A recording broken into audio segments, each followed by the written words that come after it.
Nice restaurant. Do I like scallions? Love scallions. We don't call them that in the UK though. What do we call them? What do we call them? Onion. What? Spring onion? No, so something else in the UK. What are they in the UK? You call them scallions too? Scallions is, yeah, usually what mine is. Oh, hot.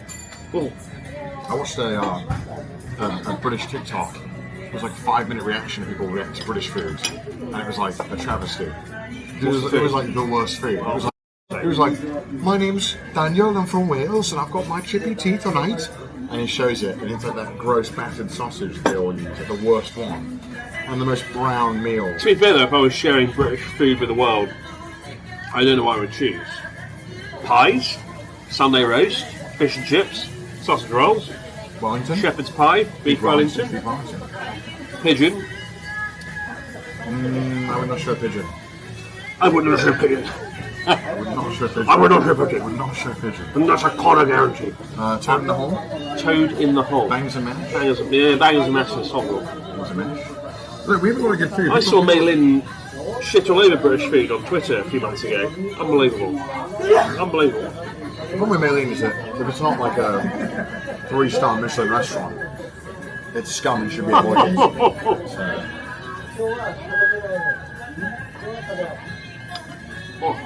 Roasted up. We do have a lot of good foods. I mean, I think it's just not. It's not like. Whereas I think a lot of cuisine gets around. British food has just never left the UK. I think even the best you see is beef Wellington, Hell's Kitchen. I mean, some of the best food I've had has been at British pubs, gastro pub food, like pork belly with apple sauce.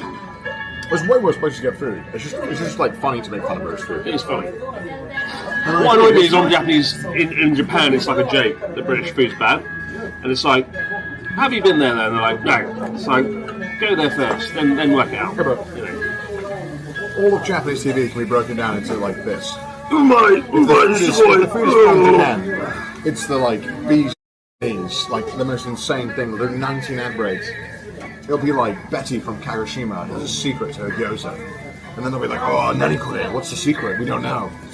5 minutes later, after 19 ad breaks, they'll be like, it was a dash of miso all along. And everyone in the house goes, and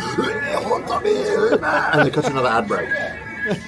And then they go in, they try it, and they have it in the studio. How's it got to the studio in Tokyo after coming from Kagoshima? We don't know. But it looks cold and rubbery as f***.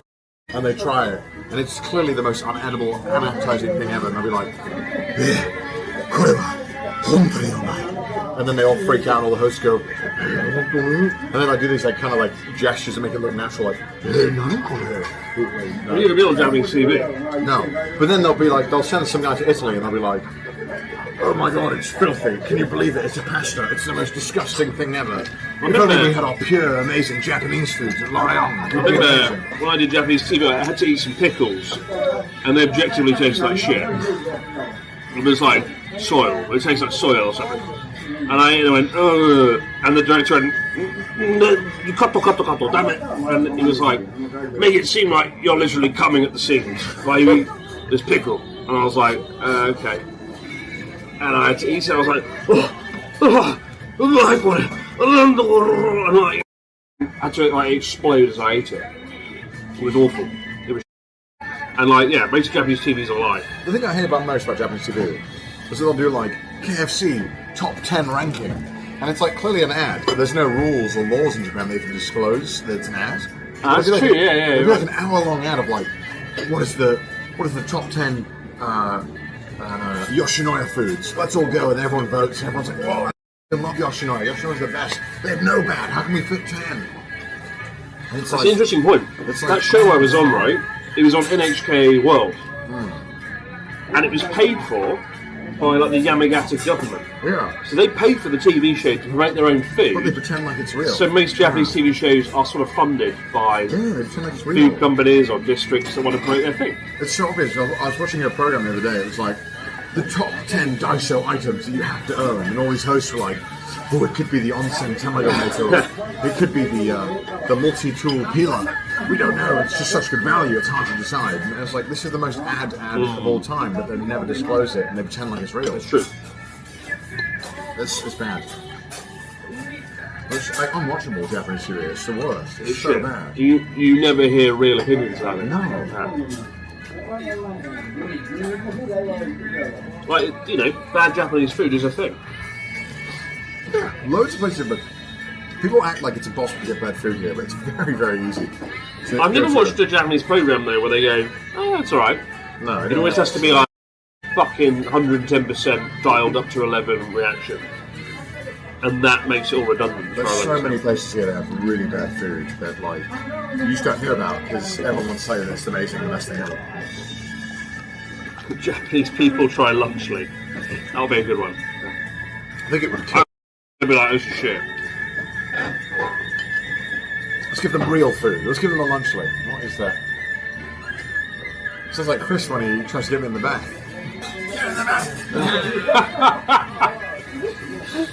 Oh my lord. They should be in the kitchen nightmares in Japan.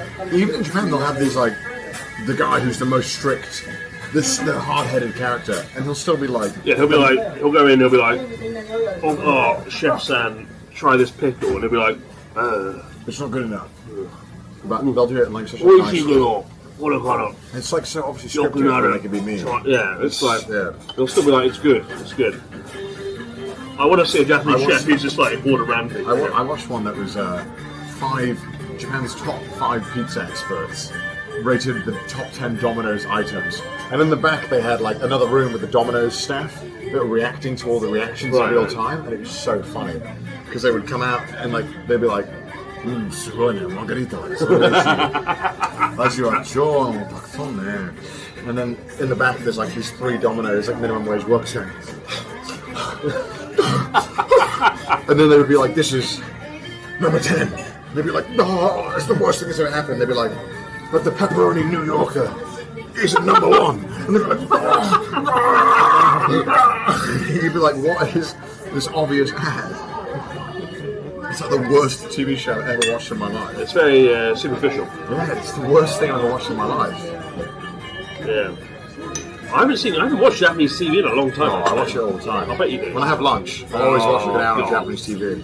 Because it's so funny. But there's some really good ideas for some TV shows, like Tokyo Terebi. There's some really good ideas. Like, what? They do a series that I really like where this comedian goes around on an electric scooter. Right. And it only has like a range of about 30, 40 kilometers. And he basically just goes into people's houses and like, "Hi, I'm a famous celebrity, can I charge my thing?" And they'll go like, "Oh, yeah, come in and charge." Yeah, but it's been sorted out in advance. That's the thing, like, Japanese TV makes things look spontaneous when it's not. My favourite one has got to be, it's the Yuan Nanyo, where a bunch of foreigners come to Japan and just follow them. And it is true. I like that show, yeah. It is organic. And I watched one where it was these Australians that were like, "We love this supermarket in Osaka." They were like, "What?" And they love this like budget supermarket that's only available in Osaka. And so they were like, "Can we come with you to the supermarket?" And they go and they're like freaking out. They're like, "It's the best thing ever." They're wearing t-shirts and everything. And then as they're about to leave the supermarket, they go, "Can we show our music that we made for the store to the manager?" And so they, in like a peak cinema moment, they go into this tiny back room with 2 very elderly Japanese men, these 2 like surfer-looking Australian dudes. They're like, "Nah, yeah, mate. So I just thought I'd make a bit of a track for on Tama or something like that at the store." And then these guys are like, "Hey, and so they start playing this music, and in this program, uncut for about a minute and a half, they leave this awkward silence of them playing the music and the Japanese singer going. That sounds amazing. And then these Australians going like, "Oh, you mate, listen to what song." And it sounded like a Tim Impala song. But it was for then what the Japanese guys do? They were like, a minute and a half, this whole thing, and they kept cutting, like it was like an office skit. It was so good. And eventually they were like, "Oh, look what, show him," and they're like, "It's too weird." It's too weird. Song.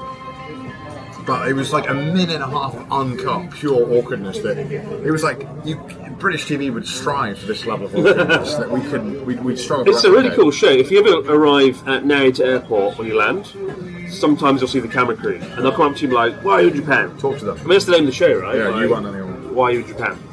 And I had to give approval for an Abroad in Japan video to be in one once because a German guy turned up. And he was like, they were like, why are you in Japan? He's like, I've come to try the wanko soba. I saw it in the Born in Japan video. And then they played my video. And then they followed this German guy, awesome guy, up all the way to Morioka City. And he demolished like a restaurant. And he's like, give me some more noodles. And he ate like $200 of noodles. The camera crews are sitting there like, wibble it in. And he just massacres this like a soba noodle restaurant. It's so good. I watched like these two Americans that were like really awkward. They're like really like mismatched friends, and they look like something out of like a comic book. They kind of like really didn't work. I feel trauma from the mega gazer now. And they were like, we're going to tandem cycle across Japan.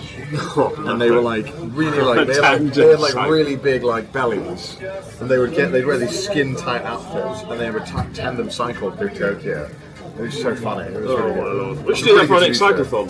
You and Pete can be on one bike, I'll be on my own. Oh, that changes really good, doesn't it? This looks great though. I will admit, this reminds me of the jumbo gyoza, and I'm not. The truth is about gyoza is. Jumbo gyoza? The bigger the gyoza, the bigger the skin you need to keep all the meat in, right? It's physics, it's simple. My meat's so big, it's simple physics. Simple physics. So the gyoza I had was this big, so the skin needed to be that thick.